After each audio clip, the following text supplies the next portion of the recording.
الفلاح.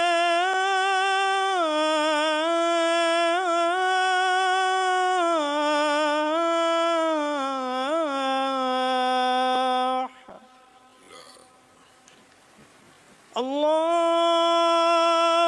أكبر الله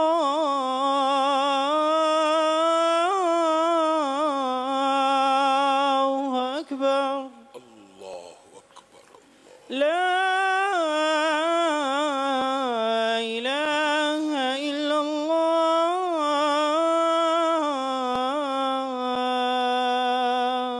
لا إله إلا الله. اللهم رب هذه الدعوة اللهم صل على محمد وعلى آل محمد. اللهم بارك على محمد وعلى آل محمد. إن الحمد لله نحمده ونستعينه ونستغفره ونؤمن به ونتوكل عليه ونعوذ بالله من شرور أنفسنا ومن سيئات أعمالنا. من يهده الله فلا مضل له ومن يضلله فلا هادي له وأشهد أن لا إله إلا الله وأشهد أن محمدا عبده ورسوله. أما بعد فإن خير الحديث كتاب الله وخير الهدي هدي محمد صلى الله عليه وسلم وشر الأمور محدثاتها وكل محدثة بدعة وكل بدعة ضلالة وكل ضلالة في النار. أعوذ بالله من الشيطان الرجيم. لقد كان لكم في رسول الله أسوة.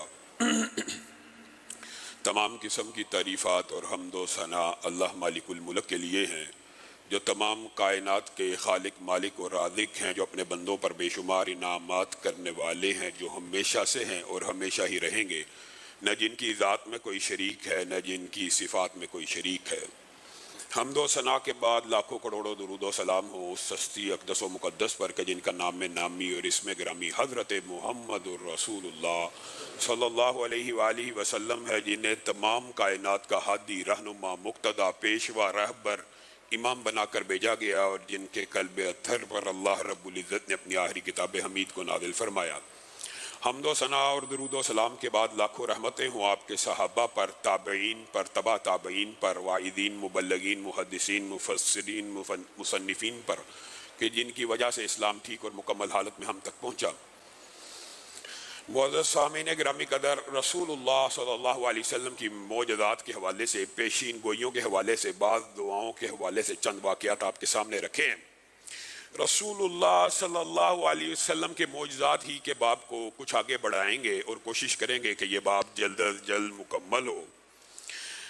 رسول اللہ صلی اللہ علیہ وسلم کے ایک آزاد کردہ غلام ہیں جن کو ہم سفینہ کہتے ہیں، سیدنا سفینہ رضی اللہ تعالیٰ عنہ۔ آپ کا نام سفینہ، یہ جو اردو میں سفینہ استعمال ہوتا ہے، یہ اسی معنوں میں عربی میں بھی استعمال ہوتا ہے۔ آپ سے صحابہ پوچھا کرتے تھے، آپ سے یہ واقعہ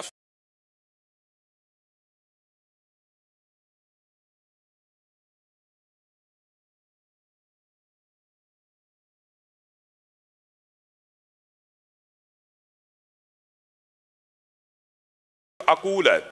رسول اللہ صلی اللہ علیہ وسلم کے ساتھ ایک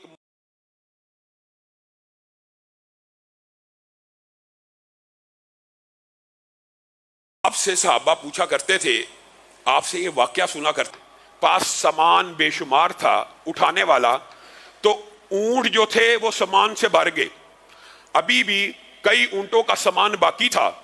تو صحابہ نے، یہ رسول اللہ صلی اللہ علیہ وسلم کے غلام تھے، ان کو رسول اللہ صلی اللہ علیہ وسلم نے آزاد کر دیا تھا کہ اس غلام کے سر کے اوپر سامان رکھ دیتے ہیں۔ ایک صحابی آئے، انہوں نے سامان رکھا، دوسرے آئے، انہوں نے سامان رکھا۔ ایک انسان کتنا کو سامان اٹھا سکتا ہے؟ اچانک رسول اللہ صلی اللہ علیہ وسلم کی نظر ان کے اوپر پڑی اور رسول اللہ صلی اللہ علیہ وسلم مسکرانا شروع ہو گئے، کہا اے سفینہ، تو آج کے بعد سفینہ ہی ہے، تو جہاز ہی ہے، تیرے اوپر جتنا بوجھ ڈالا جائے گا تو اٹھا لے گا۔ سیدنا سفینہ کہتے ہیں، اللہ کی قسم، جب رسول اللہ کی زبان سے میرا نام سفینہ ادا ہوا، پھر اس کے بعد جب سے زندہ ہوں، جتنی عمر پالی ہے، میرے اوپر 7 سے 8 اونٹ جو سامان اٹھاتے ہیں، اگر میرے اوپر لاد دیا جائے میں آسانی سے اٹھا لیتا ہوں۔ رسول اللہ صلی اللہ علیہ وسلم کے منہ سے نکلی ہوئی ایک بات، اور یہی ہے وہ سیدنا سفینہ جن کا مشہور واقعہ آپ سنتے ہیں۔ ایک جزیرے پہ پہنچے، ایک شیر غرانے لگا، دیکھ کے دھاڑنے لگا، تو انہوں نے شیر کو مخاطب ہو کے کہا اے ابو الحارث، اے شیر، میں رسول اللہ صلی اللہ علیہ وسلم کا آزاد کردہ غلام ہوں اور میرا نام سفینہ ہے، میں رسول اللہ کا غلام بھی ہوں، ان کا آزاد کردہ بھی ہوں، ان کا صحابی بھی ہوں۔ سیدنا سفینہ کہتے ہیں وہ شیر بلی کی مانند، جس طرح بلی اپنے مالکوں سے پیار کرتی ہے اور دم ہلا کے اپنے جسم کو ان کے ساتھ مس کرتی ہے، شیر نے یہ الفاظ سنے تھے، ادب سے سر کو جھکاتا ہوا میرے قریب آیا اور اپنی دم کو، جس طرح پیار اور محبت کے اندر جو پالتو جانور ہوتے ہیں وہ اپنے مالک کے ساتھ مس ہوتے ہیں، اٹیچ ہوتے ہیں اور اپنے مالک کو چھوتے ہیں، وہ شیر، جنگل کا درندہ، جنگل کا جانور میرے ساتھ اس طرح پیار کرنے لگا اور پھر میرے آگے آگے چلنے لگا، گویا میری حفاظت کر رہا ہو، اور جب تک میں اس جزیرے پہ موجود رہا میری حفاظت کرتا رہا۔ جب میں نے جزیرے کو پار کیا تو مجھے ایسے دیکھنے لگا کہ جیسے مجھے الوداع کہہ رہا ہے۔ اور میرے بھائیوں، رسول اللہ کے غلاموں کو جنگل کے درندے بھی پہچانتے ہیں، رسول اللہ کی رسالت کو آپ کے سامنے رکھا تھا وہ بھیڑیا بھی جانتا ہے۔ رسول اللہ صلی اللہ علیہ وسلم کے غلام کیا، وہ تو صحابی تھے، وہ تو اتنے عظیم لوگ تھے۔ آج بھی جو بندہ مسجد میں قرآن پاک کی تعلیم لینے کے لیے یا پڑھانے کے لیے آتا ہے تو جنگل کے درندے نہیں، جنگل کی چونٹیاں بلوں میں رہنے والی نہیں، بلکہ سمندر کی وہ مچھلیاں جنہوں نے کبھی زمین کو بھی نہیں دیکھا، کبھی سمندر کی کسی مچھلی نے خشکی کا منظر دیکھا ہوگا، ان کو کیا پتا خشکی کے اوپر کیا منظر ہے، لیکن وہ سمندر کی مچھلیاں بھی ان طالب علموں کے لیے دعائیں کرنا شروع کر دیتی ہیں۔ ان کو پتا ہے کہ رسول اللہ صلی اللہ علیہ وسلم کی دین کے اوپر، شریعت کے اوپر چلنے والے یہ طلبہ ہماری دعاؤں کے مستحق ہیں۔ یہی سفینہ ہے، بات آئی ہے، اور یہ بھی حقیقت میں تو معجزات ہی کے باب میں جو پیشین گوئی ہوتی ہے، یہ سیدنا سفینہ کی وہ جو مشہور حدیث ہے، خلافت 30 برس رہے گی، یہ بھی رسول اللہ صلی اللہ علیہ وسلم کی پیشین گوئی ہے، میرے بعد خلافت 30 برس رہے گی، اس کے بعد بادشاہت کا دور شروع ہوگا۔ لیکن میرے بھائیوں، اس حدیث کے اندر بھی بڑی افراط و تفریط ہے، اعتدال کا دامن کچھ لوگوں نے ہاتھ سے چھوڑ دیا۔ یہ خلافت علی منہاج النبوہ کی جو رسول اللہ صلی اللہ علیہ وسلم نے پیشین گوئی کی تھی، کتنی حیرت انگیز بات ہے۔ سیدنا ابو بکر، عمر، عثمان، علی اور سیدنا حسن کے 6 ماہ پورے ہونے کے ساتھ ہی، خلافت پورے ہونے کے ساتھ ہی یہ 30 سال بھی ختم ہو جاتے ہیں۔ رسول اللہ کی پیشین گوئی تھی، لیکن اس کے بعد ہمارے معاشرے میں یہ جو من گڑت باتیں، ایک حدیث دوسری حدیث کی تشریح کرتی ہے۔ رسول اللہ صلی اللہ علیہ وسلم نے کہا تھا اس کے بعد رحمت والی بادشاہت ہوگی، رحمت والی۔ ہمیں کیا پڑھایا جاتا ہے؟ اس کے بعد کیا پڑھایا جاتا ہے؟ کاٹ کھانے والی بادشاہت ہوگی، معاذ اللہ۔ سیدنا امیر معاویہ کے اوپر تان کیا جاتا ہے، اور سیدنا امیر معاویہ کو کہا جاتا ہے جیسے معاذ اللہ کاٹ کھانے والی بادشاہت ہوگی۔ حالانکہ رسول اللہ صلی اللہ علیہ وسلم کی دیگر احادیث اگر ملائی جائیں صاف پتہ چلتا ہے 30 برس خلافت راشدہ، اس کے بعد بادشاہت رحمت کے ساتھ، اس کے بعد بادشاہت عام، اس کے بعد بادشاہت طاغوت کے ساتھ، اس کے بعد بادشاہت جبروت کے ساتھ، اور وہ ہیں کاٹ کھانے والی بادشاہتیں اور حکمرانیاں جن کے اندر آج ہم زندہ ہیں۔ آپ نے رسول اللہ کی وہ باقی حدیثیں نہیں ملائی، بس روافظ کے پروپیگنڈے کا شکار ہو گئے، رافضی سوچ و فکر۔ 12 جو قریشی جن کے دور کے اندر اسلام نے عروج پکڑنا ہے، حضرت ابو بکر سے ملا لیجئے 12، بنو امیہ کا پورا دور اس کے اندر آ جاتا ہے، اور انہی کو تان و تشنیع کا نشانہ بنایا جاتا ہے۔ اور پھر سیدنا معاویہ کو یہ کہنا کہ کاٹ کھانے والی بادشاہت ہے، معاذ اللہ ثم معاذ اللہ، وہ عظیم بادشاہ، وہ عظیم امیر المومنین، وہ عظیم ولی امر کہ جن کے بارے میں یہ بھی معجزے کا باب ہی ہے۔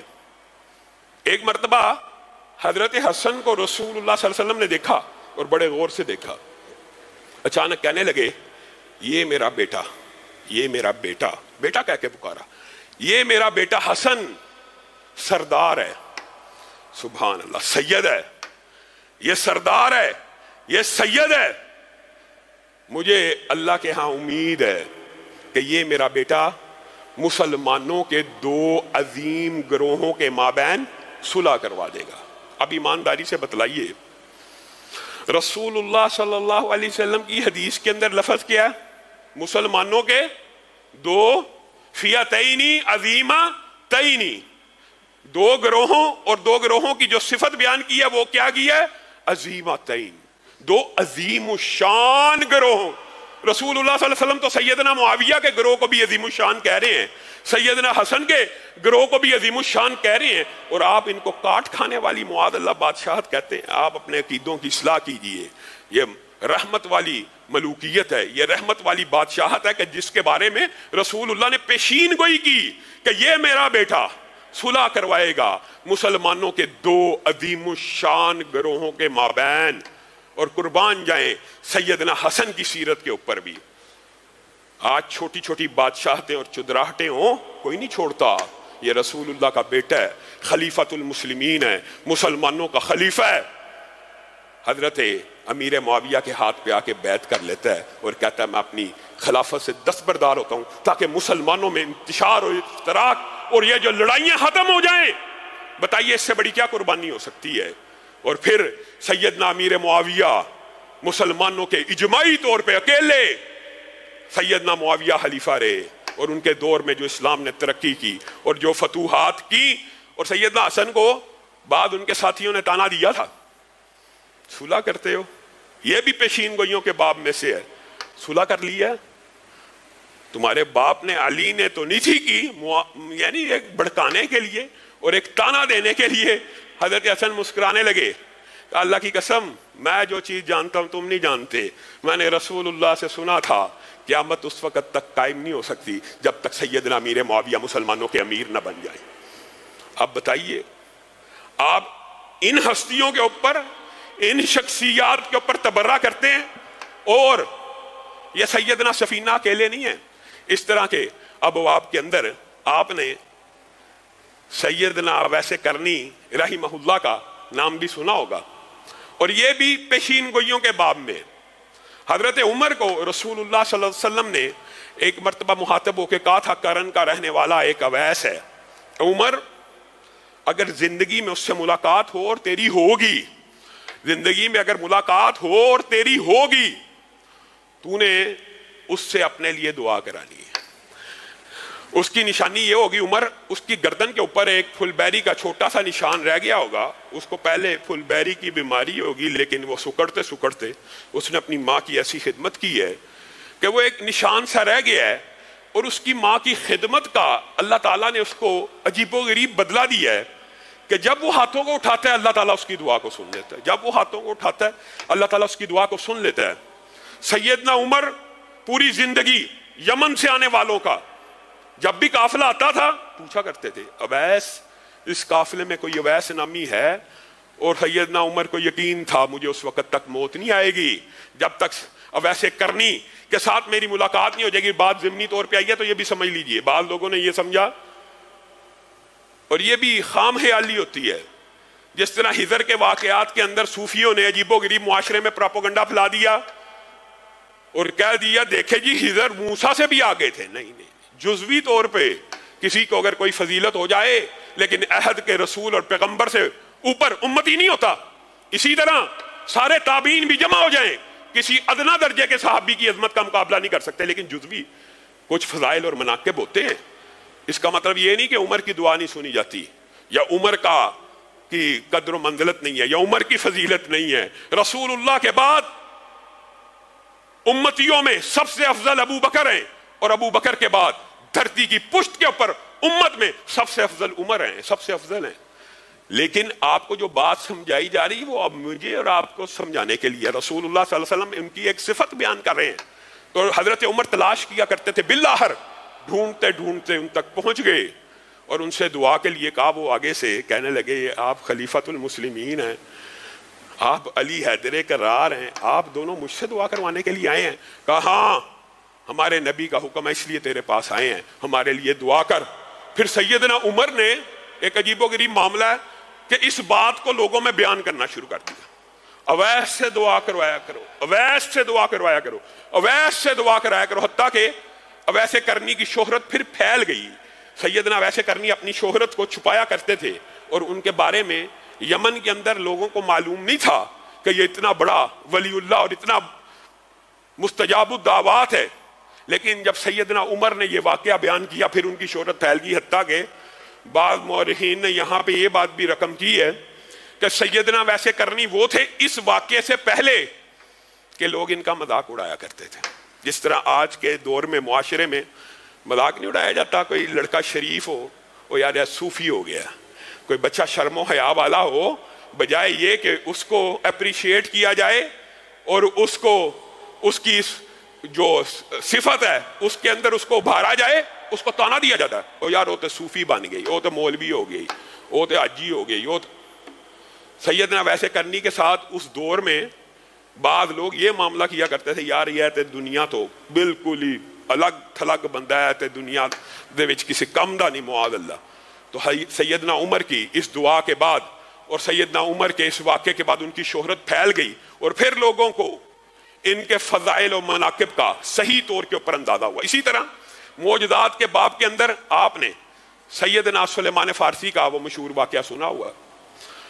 سیدنا سلیمان فارسی کا قبول اسلام, یہ ایک لمبا چوڑا واقعہ آپ کے سامنے پہلے سیرت کے ابتدائی دروس میں رکھ چکا ہوں. انہوں نے پہلے دن آ کے کھجوریں پیش کی تھیں اور کہا تھا صدقے کی ہیں, تو رسول اللہ نے کہا تھا ہم صدقہ نہیں کھاتے.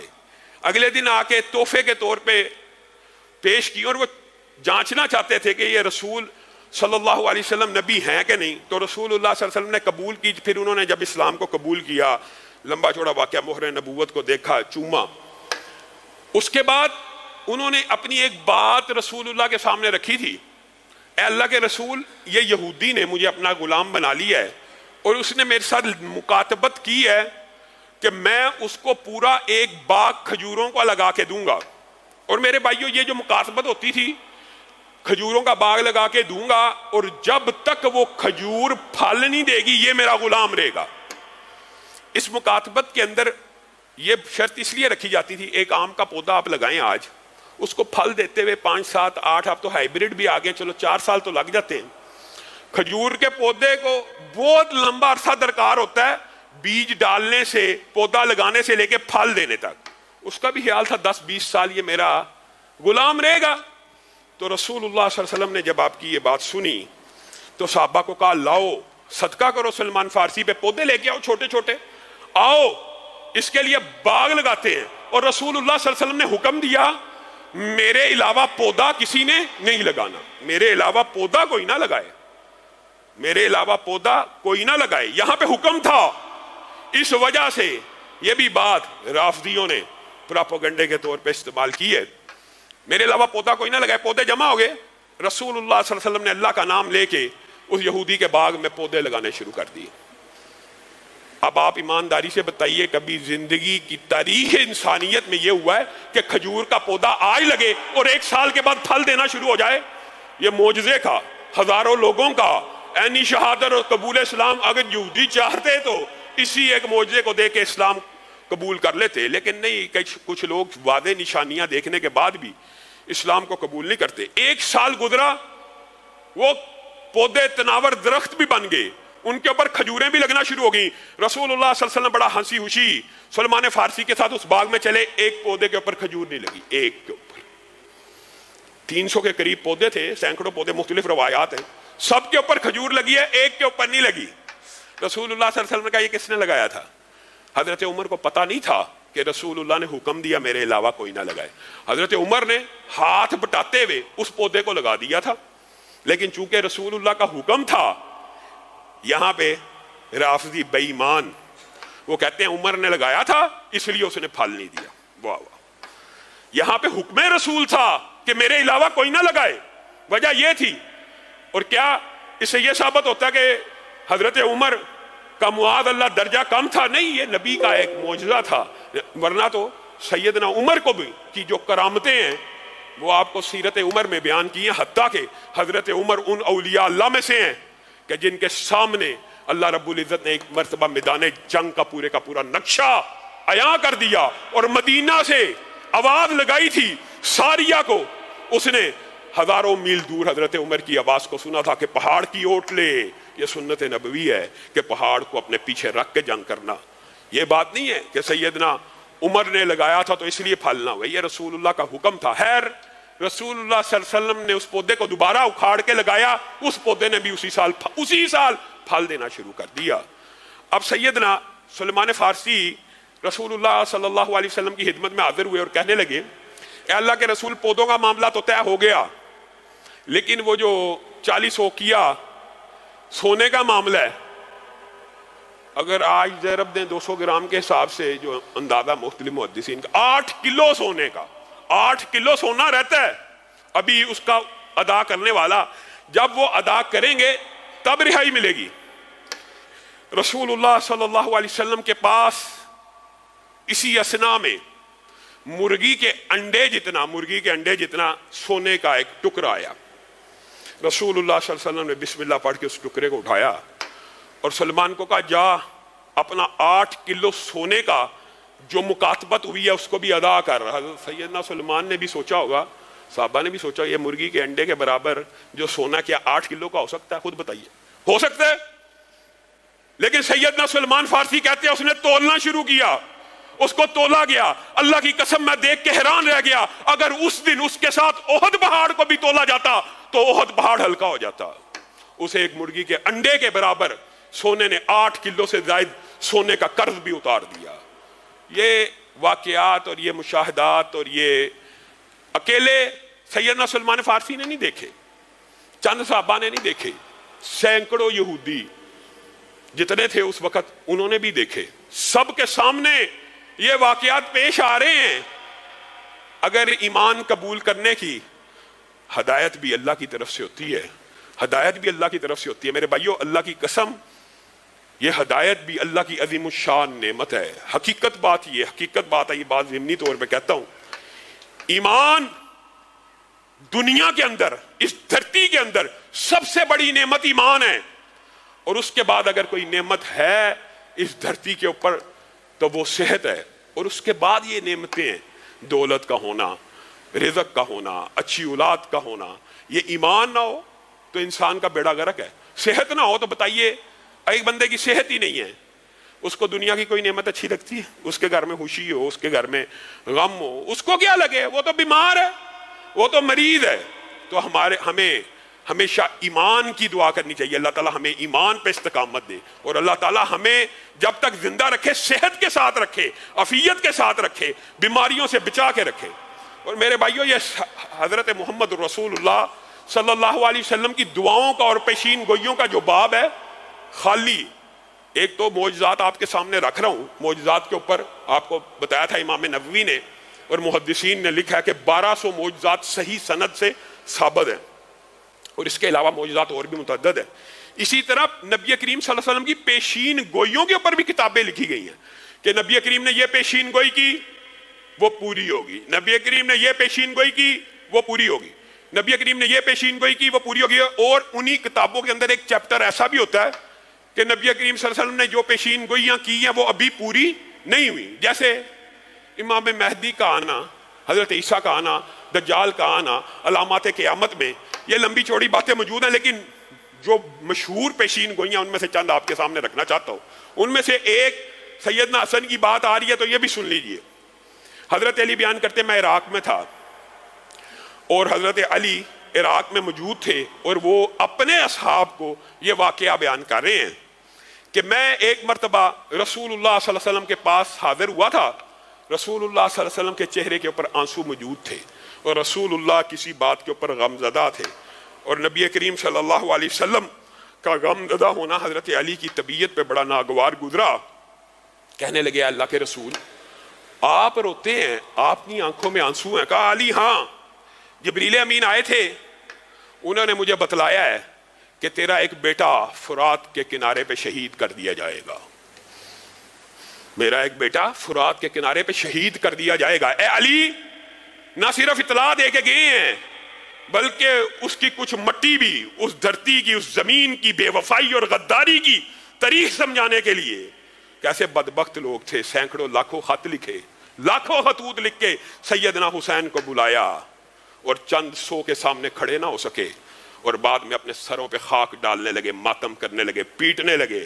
آج ایسا اللہ تعالیٰ نے ان کے اوپر عذاب نازل کیا ہے، 1400 سال بیت گئے ہیں، پیٹتے ہی جا رہے ہیں، لیکن اس ظلم کا مداوع نہیں کر سکتے۔ کہا وہ مٹی بھی اگر علی تو چاہتا ہے تو تجھے وہ مٹی دکھا دوں؟ سیدنا علی نے کہا ہاں میں نے کہہ دیا، مجھے دکھا دیں۔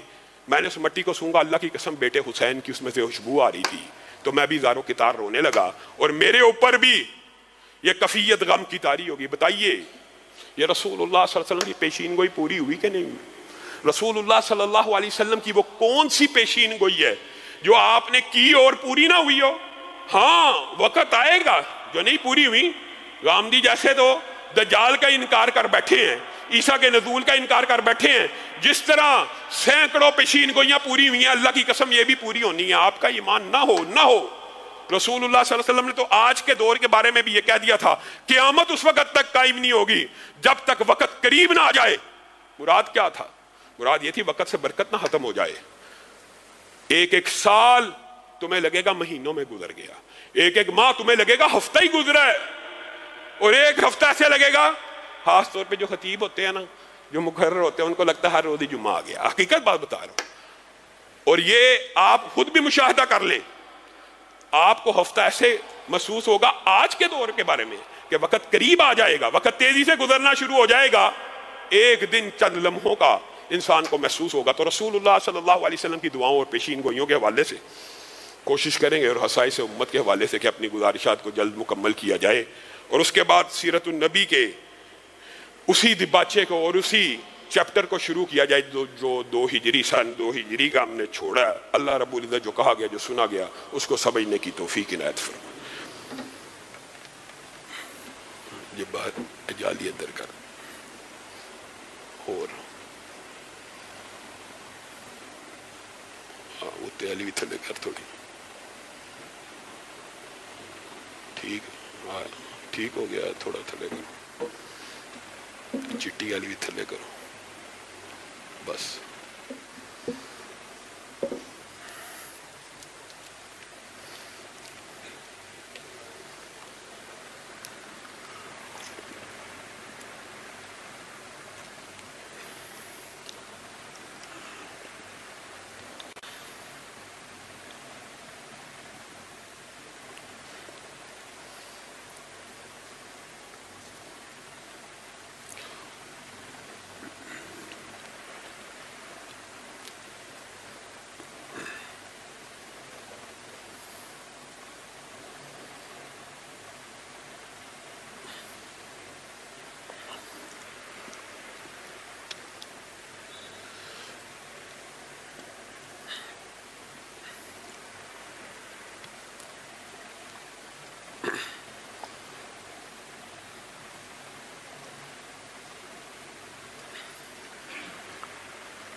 إن الحمد لله نحمده ونستعينه ونستغفره ونؤمن به ونتوكل عليه ونعوذ بالله من شرور أنفسنا ومن سيئات أعمالنا من يهده الله فلا مضل له ومن يضلله فلا هادي له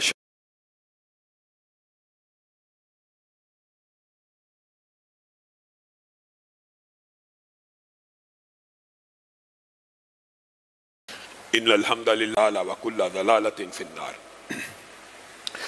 معزز سامعین گرامی قدر، جیسے کہ آپ کو علم ہے، آج پاکستان کے طول و عرض میں مذہبی جماعتوں نے اور میری اپنی جماعت نے اور ہماری مختلف تنظیموں نے، مرکزی جمعیت اہل حدیث ہو، قرآن و سنہ موومنٹ ہو، اہل حدیث یوتھ فورس ہو، تحریک حرمت رسول ہو، ان سب تنظیموں نے آج پاکستان بھر میں حرمت رسول کا دن منانے کا اور تحریک چلانے کا اور جلوس نکالنے کا اعلان کیا۔ الحمدللہ 20 سے زائد مقامات کے اوپر صرف لاہور میں یہ احتجاجی مظاہرے کیے جا رہے ہیں، لیکن یہ ایک دن حرمت رسول کے لیے مختص کرنا ہمارے مسلمانوں کے لیے ہر دن حرمت رسول کا دن ہے، ہر دن دفاع رسول کا دن ہے، ہر دن دفاع ختم نبوت کا دن ہے۔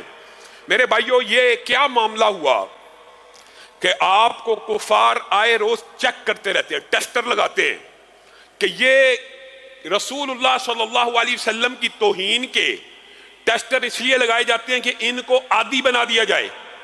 بالآخر ایک مرتبہ احتجاج کریں گے، دوسری مرتبہ اسے کم کریں گے، تیسری مرتبہ اسے کم کریں گے، پھر یہ ایک عادی معاملہ ہو جائے گا، نارملائز ہو جائے گی، اور پھر یہ اسی طرح بے غیرتی بے حمیتی کی زندگی بسر کرنا شروع ہو جائیں گے۔ لیکن اللہ کا یہ فضل و کرم ہے کہ یہ سازشیں آج سے نہیں ہیں، 100 برس 150 برس تقریباً ہو چکا ہے یہ سامراج مستقل یہ ٹیسٹر مسلمانوں کو لگاتا ہے، اور وہ مسلمان جو پستی اور زوال کے اندر کھوئے ہوئے، نشوں کے اندر دھت پڑے ہوئے، جب بھی ان کو یہ ٹیسٹر لگتا ہے ان کی غیرت جاگ جاتی ہے۔ اور میں یہ اکثر کہا کرتا ہوں نجی محفلوں میں، اسلام امن کا، اعتدال کا، امن، اسلام نام ہی امن اور اعتدال کا ہے، لیکن اسلام بے غیرتی اور بے حمیتی کا نام نہیں ہے۔ رسول اللہ صلی اللہ علیہ وسلم کی حرمت ہر مسلمان کے لیے ایک ریڈ لائن ہے، کوئی اس کو کراس کرے گا تو پھر وہی جو فقہی قاعدہ ہے کہ جو رسول اللہ کو برا بلا کہے گا اس کی گردن کو تن سے جدا کر دیا جائے گا، یہ ہر مسلمان کے اوپر واجب بھی ہے، لازم بھی ہے۔ ریاست کے اندر کوئی یہ گستاخی کرے، اس کو سزا ریاست دے گی، اس کے خلاف احتجاج مسلمان کرے گا، پرچہ مسلمان کٹوائے گا۔ لیکن اگر کوئی حربی کافر غیر ملکی یہ کام کرے، پھر کسی بھی مسلمان کا داؤ لگے وہ یہ کام کر دے، شریعت نے اس کو یہ اجازت دی ہے۔ یہ فتوے آپ کو بڑے تلخ لگتے ہیں، اور ہمارے سوشل میڈیا اکاؤنٹس کے اوپر ان تقریروں کے بعد پابندی لگا دی جاتی ہے، 10-10 لاکھ کا پیج اڑا دیا جاتا ہے کہ یہ جی کیسا فتویٰ دیتے ہیں۔ آج یہ جو نور پور شرما نے اور شری واستو نے رسول اللہ کی شان کے اوپر حملہ کیا، رقیق حملہ، گندا حملہ کیا۔ حقیقت بات ہے، کچھ باتیں سچ بھی کہنی چاہیے، کچھ باتیں تلخ بھی ہوتی ہیں۔ آج آپ کڑوی اور سچی باتیں بھی سن کے جائیں۔ انہوں نے آج سے 15-20 دن پہلے یہ کام کیا، برے صغیر کے مسلمان سوئے ہوئے تھے، چند وعدے۔ جس دن یہ واقعہ ہوا، میں نے بعض مذہبی رہنماؤں نے ٹویٹر اور سوشل میڈیا پہ نور شرما کی اس بکواس کی نشاندہی کی اور اس کے خلاف کمپین چلائی، لیکن حقیقت ہے اس مرتبہ یہ کریڈٹ اور یہ بازی عرب جیت گئے۔ انہوں نے ہندوستان کا ایسا بائیکاٹ کیا، ہندوستان کی مصنوعات کو اپنے سٹوروں سے ایسے نکالا کہ مودی بھی گھٹنے ٹیکنے پہ مجبور ہو گیا، معذرت خانہ رویہ، اور اپنے ترجمان کو معطل کر دیا۔ ہاں، کوئی اگر کسی کو کریڈٹ کوئی کام کر جائے اس کو اس کا کریڈٹ دینا چاہیے۔ عربوں نے اس مرتبہ رسول اللہ صلی اللہ علیہ وسلم سے جو والہانہ محبت اور عقیدت کا اظہار کیا وہ بازی لے گئے۔ اب تو یہ احتجاج صرف ہم اپنے غم و غصے کا اظہار کر رہے ہیں، بازی تو وہ لے جا چکے ہیں۔ لیکن ہمارے دل میں بھی یہ سوال پیدا ہوتا ہے کہ یہ جو بازی عربوں نے اس دفعہ مودی کے مقابلے میں، ہندوستان کے مقابلے میں جیتی ہے، فرانس کے وقت یہ بازی کہاں تھی؟ فرانس کے موقع کے اوپر عربوں نے یہ اہمیت کا اور اس طرح کی غیرت کا مظاہرہ، دل میں یہ سوال تو آ سکتا ہے۔ اور میں آپ کو ایک بات بتلاؤں، ان بدبختوں کو، ان بے حمیت لوگوں کو یہ جرت اگر کسی نے دی ہے کہ یہ بار بار رسول اللہ صلی اللہ علیہ وسلم کی شان میں توہین کریں، تو اس کے پیچھے بھی وہ چھپی ہوئی کالی بیڑیں ہیں، وہ ہاتھ ہیں جنہوں نے مغرب کو اور جنہوں نے گستاخان رسول کو یہ سخت پیغام بھجوانے کی بجائے آسیہ ملونہ کو رہا کر دیا۔ ان کو یہ نہ پیغام دیا کہ یہ آخری لیمٹ ہے، اس کے اوپر نو کمپرومائز، کوئی سیکولر مسلمان ہو، کوئی بد عمل مسلمان ہو، کوئی بے عمل مسلمان ہو، رسول اللہ کی ذات کے اوپر اگر حملہ ہوگا تو وہ مسلمانوں کے ساتھ ایک صف میں کھڑا ہوگا۔ آسیہ ملونہ کی گردن کو اڑایا جاتا تب یہ پیغام جاتا۔ آپ آسیہ ملونہ کو چھوڑ دیتے، آپ نے کیا پیغام دیا؟ آپ نے کیا پیغام دیا؟ آپ فرانسیسی سفیر کو ملک سے بدر نہیں کرتے، آپ نے کیا پیغام دیا؟ آپ اس وقت ملک کو معیشت کے نعرے پڑھاتے ہیں، جی معیشت تباہ ہو جائے گی، جی اس کو بدر کر دیا، یا اس کو ایک مراسلہ تک آپ نے نہیں تھمایا، احتجاجی مراسلہ تک آپ نے نہیں تھمایا۔ اور آپ محب رسول بنتے ہیں. رسول اللہ صلی اللہ علیہ وسلم کی ذات ایک ایسی ریڈ لائن ہے کہ جب بھی کوئی کراس کرے گا، اور نور پور شرما کو اور شری واستو کو میں سوچتا ہوں ان کو تو یہ نہیں تھا بھولنا چاہیے. ان کو کیا رام پال کے سینے میں اترا ہوا غازی علم دین کا خنجر بھول گیا کیونکہ مسلمان بے ضمیر ہو گئے، مسلمان بے حمیت ہو گئے. آج ان کو امی عائشہ کے خلاف ہردہ سرائی کرنے کی ہمت اور جرت اگر کسی نے دی ہے تو وہ رافضی ٹولہ ہے جو مسلمانوں کے اندر بیٹھ کے امی عائشہ اور امی حفصہ کے اوپر پہلے سے کیچڑ اچھالتا ہے. ہاں یہ بات آپ کو تلخ لگے گی. آج پوری دنیا کا عرب ہندوستان کے ساتھ بائیکاٹ مقاطعے کی مہم چلا رہا ہے اور ان کو گھٹنے ٹیکنے کے اوپر مجبور کر رہا ہے، اور وہ گھٹنے ٹیک چکے ہیں اور معذرت کے بیان شروع ہو چکے ہیں. لیکن ایک نام نہاد مسلمان ملک باطل ہے، کبھی نہیں کی، لیکن دل خون کے آنسور ہوتا ہے. نام نہاد مسلمان ملک جی یہاں پہ اسلامی انقلاب آیا تھا. وہ ایران ہندوستان کو پیغام دے رہا ہے اگر تجھے عرب ممالک تیل نہ دے تو تو ایران سے تیل لے لے. یہ وہ پشت کے اوپر خنجر گھونپنے والے ہیں. ان کے نزدیک امی عائشہ کی حرمت کیا ہے؟ یہ پاکستان کے اندر، اور میرے بھائیو اللہ کی قسم شکر ہے قوم کو یہ باتیں سمجھ آ گئی ہیں. ماں عائشہ کے رسول اللہ کے حرم کے اوپر حملہ، رسول اللہ کی ازواج کے اوپر حملہ، رسول اللہ کے گھر والی عورتوں کی عزت و ناموس پہ حملہ، رسول اللہ کی ناموس پہ حملہ ہے. اللہ کا شکر ہے مسلمانوں کو یہ بات سمجھ آ گئی ہے. اور اگر رسول اللہ کے گھر والوں کی عزت کے اوپر حملہ رسول اللہ ہی کی توہین ہے اور رسول اللہ ہی کے اوپر حملہ ہے، تو پھر آپ کے معاشرے میں وہ رافضی فکر کے لوگ جو ہر وقت امی عائشہ کے بارے میں بکواس کرتے ہیں، آپ کو ان کی اصلاح کرنے کی بھی ضرورت ہے اور ان کے لیے بھی قانون سازی بنانے کی ضرورت ہے. اور عجیب بات ہے فریڈم آف سپیچ کا نعرہ لبرل اور سیکولر لوگ یہاں پہ یوز کرتے ہیں. کسی مذہبی رہنما کی توہین کر دینا کیا فریڈم آف سپیچ ہے؟ مجھے ایک بات بتلائیے، میں یہ یورپ کے سیکولر اور پاکستان کے سیکولر، لبرل انڈیا کے سیکولر اور لبرل سے سوال کرتا ہوں. ایک جج ایک انسان ہی ہوتا ہے نا، اس نے اپنے آرڈر اور اپنے جورسڈکشن کے خلاف عمل کرنے والے کے لیے کون سا قانون بنوایا ہوا ہے پارلیمنٹ سے؟ توہین عدالت کا. ایک جج کی توہین یا اس کے آرڈر کو نہ ماننا تو توہین عدالت ہے. ایک وطن کے جھنڈے کو جلا دینا، ایک وطن کی کرنسی نوٹ کو جلا دینا، اس کی بے توقیری کرنا، بے احترامی کرنا، اس کے اوپر تو توہین وطن کا، توہین پرچم کا، توہین کرنسی کا قانون لگے گا. اور آپ کو پتہ ہے بعض ممالک میں توہین پرچم، توہین وطن، توہین کرنسی کی سزائیں موت ہیں. آپ انسانوں کے لیے کہ آپ کسی ملک کا پرچم ہے، کسی ملک کی فوج کی توہین کے اوپر قوانین موجود ہیں دنیا کے اندر. یہ صرف پاکستان کی بات نہیں کر رہا. توہین عدالت، توہین فوج، توہین ادارے، توہین وطن، توہین پرچم، یعنی جو جس وطن کا میں رہتا ہے اس کی علامتوں کی بھی توہین نہ کرے. یہ قوانین تو آپ نے بنا دیے، تو کیا مسلمان یہ مطالبہ کرنے میں حق بجانب نہیں ہے؟ آپ نے یہودیوں کے بارے میں عالمی میڈیا، عالمی تنظیموں نے قانون بنایا ہوا ہے. آپ کو پتہ ہے کیا قانون ہے؟ کہ یہودی سینٹیمنٹس کو، یہودیوں کے جذبات کو مجرون نہ کیا جائے. وہ جو ان کا قتل عام ہوا ہے، وہ اگر کوئی بندہ مسلمان یہ کہنا نہیں ہوا یہودیوں کا قتل عام، تو یہ توہین ہے. اور اس کے اوپر یورپ میں بھی پابندی ہے. اور 1.5 ارب مسلمان کرتاس کے چہرے پر ایک لفظ لکھا میں نے، اس لفظ کی خوشبو سے کرتاس معطر ہے، اس نام کی کرنوں سے ہر چیز منور ہے.